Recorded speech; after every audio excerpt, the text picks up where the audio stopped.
네, 안녕하세요. 현장에 묻고 안전 담당자가 답하다 두 번째 시간입니다. 최근 이슈되고 있는 문제 위주로 질의응답을 진행하도록 하겠습니다. 질문 16번입니다. 위험성 평가를 철저히 하게 되면 되려 유죄의 증거가 된다는 위험성 평가의 딜레마에 빠지는 경향이 있습니다. 재발생 원인을 보면은 불안전한 상태와 불안전한 행동으로 구성되고 있는데 불안전한 행동이 7, 80%를 차지하고 있습니다.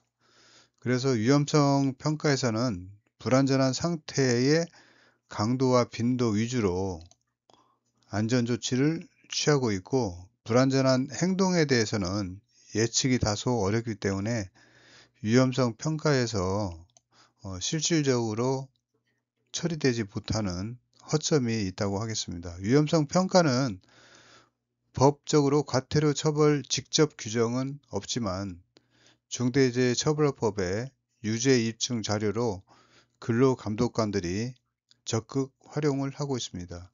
위험성 평가를 성실히 철저히 체계적으로 하게 되는 경우에는 저위험 분야까지 꼼꼼히 안전조치 후에 안전을 개선했지만 해당 설비에서 재해가 재발되는 경우 검찰은 해당 설비의 위험을 이미 인지했고 개선이 불량했다는 불리한 증거로 위험성 평가를 내세우게 됩니다. 그렇지만 태반이 형식적으로 시행하는 경우에는 일부에서는 면피를 위한 서류라고 이렇게 칭하고 있지만 고위험 분야 위주로 개선 완료 후 안전을 개선하는데 그 해당 설비 외적으로 재해가 발생되는 경우 그때는 중처법의 유해위험 요인 개선 의무 불이행으로 처리해서 유죄 입증 자료로 또 활용이 됩니다. 그 당시에 변호인들은 유해위험 요인의 예측이 불가능한 범위라고 항변하고 있지만 이는 재판 과정에서 판사님이 판단하는 그런 경향이 많이 있다고 하겠습니다. 보통 안전 서류 같은 경우에는 처벌 예방을 위한 형식적인 서류라는 그런 의견도 있지만 실질적으로 안전 대응을 위해서는 사고 예방 측면에서 위험 강도를 개선하고 위험을 발굴해서 개선하는 것이 필요하다고 하겠습니다. 참고로 검찰과 고용노동부의 의식 변경이 필요하다고 하겠습니다. 유죄 입증 자료로 위험성 평가 JSA보다는 안전보건관리 체계를 전반적으로 훑어보는 것이 더 실효적이라고 이렇게 판단이 됩니다. 평가 대상 기법을 보면은 매년 시행하는 정기 위험성 평가, 4년에 한 번 시행하는 공정 위험성 평가, 그리고 매 작업 시마다 시행하는 수시 위험성 평가가 있습니다. 이런 평가 같은 경우에는 법규 위반 사항을 고위험 등급으로 분류를 하고 과거 발생한 아차 사고를 중점적으로 관리하는 스킬이 필요하다고 하겠습니다.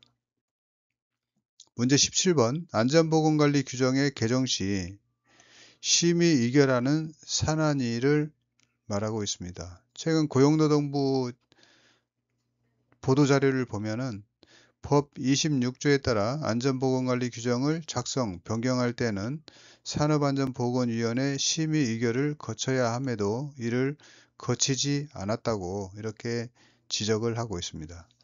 저희가 보통 안전 규정을 변경할 때는 반드시 산안위 심의 의결을 거치고 이 증빙이 있어야 산에 공표를 하도록 이렇게 하고 있지만 고용노동부는 거치지 않았다고 판단을 하고 있습니다.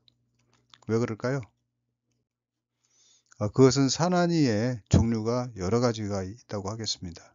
그래서 보통 산업안전보건법 25조에 보면은 사고 조사 및 대책 수립에 관한 사항, 안전보건 교육에 관한 사항은 안전보건 관리 규정을 작성하도록 이렇게 하고 있고요.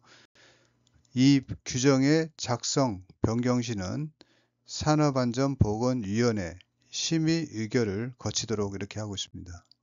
그리고 산업안전보건위원회 같은 경우에는 중요사항을 심의 의결하기 위해서 사업장에 근로자위원과 사용자위원이 참석하도록 이렇게 하고 있고, 산안위는 본사가 아닌 사업장을 위주로 시행하는 회의체입니다. 그래서 산업안전보건위원회 구성은 당연히 근로자 대표가 지명하는 사람 이렇게 구성이 되어 있고요. 그 다음에 사측은 해당 사업의 대표자, 즉 그 회사의 CEO나 대표가 아닌 사업장의 대표, 그래서 사업장의 안전보건관리 책임자를 말하고 있습니다. 그리고 안전관리자, 보건관리자, 기타 대표가 지명하는 부서의 장 이렇게 참석하도록 이렇게 하고 있습니다. 그래서 보통 안전회의차를 보면은 사업소에서 시행하는 사업소 산업안전보건위원회가 법적인 회의체로 인정을 받고, 이 회의체에서 심의 의결하는 것은 법적인 효력이 있습니다. 그렇지만 전사 산업안전보건위원회가 운영되는 사업장도 많이 있습니다. 이는 본사에서 시행하는 회의체로 법적인 회의체는 아니지만 자체 회사 규정에 의해서 시행하는 회의체입니다. 그리고 참석자가 좀 다릅니다. 사업소의 산업안전보건위원회는 안전보건관리 책임자와 근로자 대표가 참석을 하지만 전사 산안위 회의체는 사측은 CEO, 안전부서장, 노측은 근로자 대표 이렇게 참석을 하고, 현장의 사업소의 안전보건관리 책임자는 참석을 안 하고 있습니다. 그래서 법적인 회의체는 사업소 산안위를 인정하고 있지만 전사 산안위에서 심의 의결해서 안전보건관리 규정을 개정하는 경우 법적으로는 다소 부정적으로 바라보고 있지만, 현재의 추세는 회사 전체적으로 안전 플랫폼이 구성이 되기 때문에 전사 산업안전보건위원회에서 심의 의결하는 것이 타당하다고 이렇게 판단이 됩니다. 그렇지만 법적으로는 아직 다른 측면도 있는 걸로 판단이 됩니다. 안전회의체가 상당히 많이 있습니다. 그래서 전사 산업안전보건위원회는 노사협의에 의해서 시행하는 자율적인 기구이고, 사업장의 산업안전보건위원회는 산업안전보건법 24조에 의한 법적인 기구라고 하겠습니다. 향후 이 문제는 다소 정리가 필요할 것으로 판단이 됩니다. 20년도 11월 달에 산재예방정책과에서 질의응답한 내용인데요. 안전보건관리 규정의 작성은 사업장에서 작성해야 되며 본사에서 작성할 의무가 없다. 변경할 경우는 사업장에 설치한 산업안전보건위원회의 심의 의결을 거쳐야 한다. 이 사항은 현재 25년도이기 때문에 현재의 어떤 정책, 안전 패러다임과 다소 다른 것 같습니다. 그리고 이에 반해서 의사결정이 이루어지는 사업장이 많이 있는 걸로 알고 있습니다. 다음 18번은 안전관리자의 겸직 가능 내용을 간략히 소개해 드리도록 하겠습니다. 고압가스와 안전관리와 기계설비 유지관리자는 겸직이 안 됩니다. 고압가스 안전관리자와 일반 공무 담당자 겸직이 안 됩니다. 소방안전 특급 1급 안전관리자와 위험물 안전관리자, 겸직이 제한되어 있고 과태료는 300만원 이렇게 부과됩니다. 현장 소장과 안전관리자, 이 사항은 경우에 따라서 겸직이 가능할 수도 있습니다. 현장 소장과 전기안전관리자, 이 사항도 상황에 따라서 다르게 적용이 되고 있습니다. 일부는 겸직이 가능한 경우도 있다고 하겠습니다. 120억 미만의 건설공사와 안전관리자 겸직 가능합니다. 공사비가 좀 적기 때문에 겸직이 가능합니다. 안전관리자의 겸직 금지는 상시근로자 300명 미만, 120억 미만의 건설공사에서는 겸직이 가능합니다.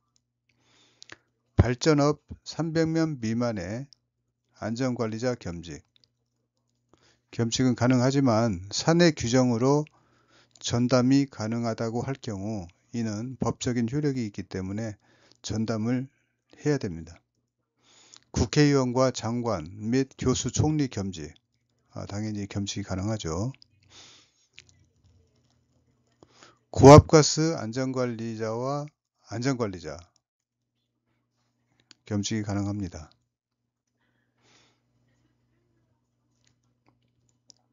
기계설비 유지관리자와 전기안전관리자 겸직이 안되고요. 기계설비 유지관리자와 소방안전 2급 겸직이 안됩니다. 그렇지만 시설물 유지관리 같은 경우에는 관리 주체의 의결 시 가능하다는 판결이 속속 나오고 있습니다. 그래서 최근에는 시설물 유지관리 채용 공고문을 보면은 기계설비 유지관리자, 전기안전관리자, 소방안전 2급 다양한 자격을 가진 사람을 선호하고 있습니다. 그래서 다양한 자격을 가진 한 명을 채용해서 비용을 좀 아끼려는 그런 경향이 좀 있다고 하겠습니다. 다음으로는 용접 작업 시의 안전 유의사항입니다. 용접 같은 경우에는 가스 용접과 전기 용접이 있는데, 가스 용접은 주의 도장 작업 금지 및 용접 가스를 그 상태에 따라서 선택이 필요하고요. 전기 용접 같은 경우는 접지 설비가 상당히 중요합니다. 그래서 전기 용접 같은 경우 이동하면서 작업하는 경우에는 접지를 한 곳에 고정해 놓고 이동하면서 용접하는 경우가 있습니다. 이 경우에는 용접물과 접지 구간이 길어짐으로써 비정상적 와전류가 발생되는 경우가 있습니다. 이 사항은 보통 화재가 발생이 돼서 화재 조사 후에도 원인이 밝혀지지 않는 경우가 간혹 있습니다. 이럴 때는 엔지니어들은 접지 구간이 길어서 와전류가 발생돼서 과열로 그 와전류 발생한 장소에서 과열이 발생되는 것으로 이렇게 추측을 할 수가 있습니다. 단독 작업 접지, 접지 홀더를 피용재와 근접한 곳에, 즉 H빔 같은 곳에 접지를 해야 됩니다. 보통 겨울철 같은 경우에는 배관 해동을 위해서 용접기를 활용하는 경향도 있습니다. 이때는 과대한 전류가 흐르므로 충분한 접지와 과열을 조심을 해야 됩니다. 그리고 용적량이 과다한 경우가 있는데요. 두께가 큰 배관을 용접하는 경우 전기 용접으로, 그러니까 즉 아크 용접으로 용재의 80%를 채우고 마지막에는 티그 용접으로 이렇게 하는 경우가 있는데요. 이때는 잔류 전류가 상준하기 때문에 이 전류를 제거를 해줘야 됩니다. 제거를 하는 방법은 배관에 코일 또는 전선을 감아서 제거하기도 합니다. 화기접근 방지도 필요한데요. 화기작업 주위에 밀폐 공간에서 도장 작업 같은 경우는 뿜어서 도장하는 경우는 금지하도록 이렇게 하고 있습니다. 보통 용접을 할 경우에는 피용제와 접지가 이렇게 근접해서 용접을 해야 되는데 현장에서 구조물을 활용해서 용접 접지를 하는 경우 이게 와전류 발생 가능성이 있습니다. 그래서 용접 홀더와 접지 홀더 사이에는 많은 경로가 있어서 전류가 흐르고 그 병렬 합성 저항이 크면 전압 강화가 발생하고 과열이 발생되는 경우도 많다고 하겠습니다. 질문 20번입니다. 5인 미만의 사업장에서도 산재보험 청구가 가능합니다. 부산 기장군 아파트 건설 현장에서 일용직 근로자의 산재보험 가입이 불분명하다는 이런 뉴스가 있었습니다. 보험 가입 여부와 관계없이 제자는 산업재해보험을 청구할 수 있습니다. 그래서 규모별 산업안전보건법 제 규정을 보면 근로자의 정기안전보건교육은 상시근로자 5인 미만은 제외가 되고요. 관리감독자 선임도 상시근로자 5인 미만에서는 제외가 되지만 산업재해보험 가입은 제외 규정이 없고 소규모, 대규모 사업장 다 해당이 된다고 하겠습니다. 오른쪽은 5인 미만의 사업장 적용 규정인데요. 법령요지 개시, 위험성 평가의 실시, 안전 및 보건조치,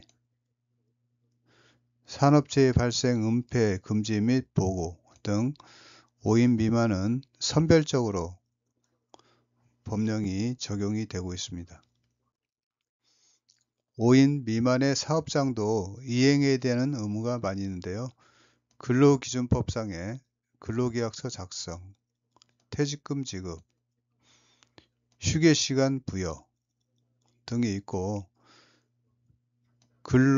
시간의 근로는 1.5배의 수당 지급 의무가 없습니다.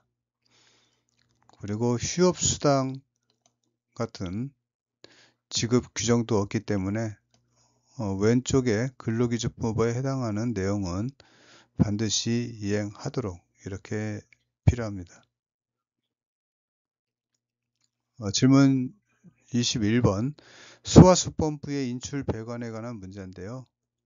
보통 수화설비의 유효 수량의 3분의 1은 옥상에서 공급하고 전용 수주에서 소화수를 공급하는 경우 인출 배관은 최저점에 설치하여 비상시라도 물이 조금이라도 있다면 소화수 정도는 공급할 수 있도록 이렇게 구성을 하고 있습니다.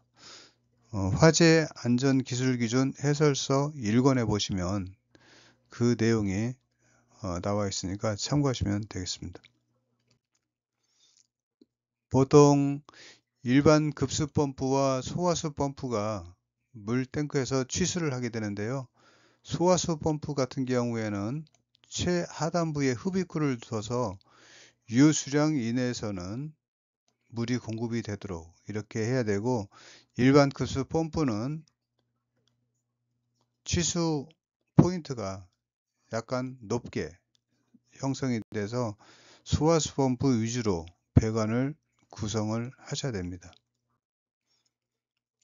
그리고 가압 송수장치는 소화 용수가 충진 상태로 운영을 해야 되고 보온재를 통해서 동결되지 않도록 이렇게 운영을 해야 됩니다. 일부 사업장에서는 겨울에 드레인 아웃을 하는 경향이 있는데, 이는 비상시 소화수를 공급할 수 있는 체계가 대체하도록 이렇게 구성이 되어 있어야 합니다. 그래서 가능한 보온재를 통해서 충진 상태로 운영할 필요가 있다고 하겠습니다. 질문 22번 안전서류 보존 기간인데요.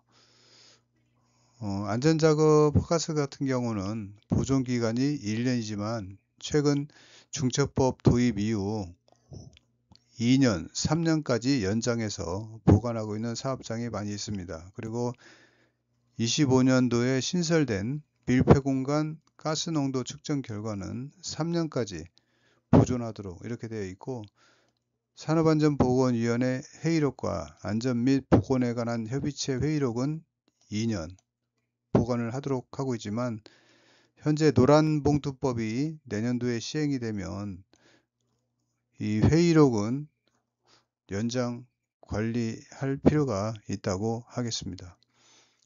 3년 되는 사항은 작업환경 측정 관련 서류, 측정 결과는 5년, 신규물질 유해성은 3년 이렇게 되어 있고요. 개인보호구 지급 일지도 3년 정도는 보존을 해야 됩니다. 그 이유는 산재보험 청구 기간이, 소멸 기간이 3년이기 때문에 보통 3년 이내에 개인보호구 지급을 받지 못해서 난청이 발생됐다고 이렇게 산재 처리 요청하는 사람이 있습니다. 이에 대해서 대응을 위해서는 3년 정도는 지급 일지를 보존을 해야 됩니다. 위험성 평가 결과, 유해 위험 요인 서류 또 3년을 보존해야 되고요. 산업재해 원인 및 기록, 안전검사 인증 서류, 그리고 재재발 방지 대책은 중첩법과 연계되기 때문에 5년까지 보존을 해야 됩니다. 그리고 5년 보존되는 서류도 있는데요.